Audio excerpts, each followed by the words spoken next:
ஏழேல கிராமத்து குடிசையிலே கொஞ்ச காலம் தங்கி பாருளே கூரையின் ஓட்டை வீரி செல்வழி நட்சத்திரம் எண்டி பாருளே கூவும் செல்போனின் நச்சரிப்பை அணைத்து கொஞ்சம் செல்வண்ணின் உச்சரிப்பை கேட்போ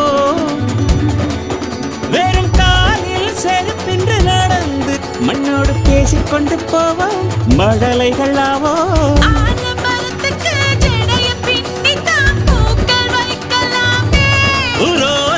ஐயனாரிடம் கத்தி வாங்கித்தான் பென்சில் சீவலாமே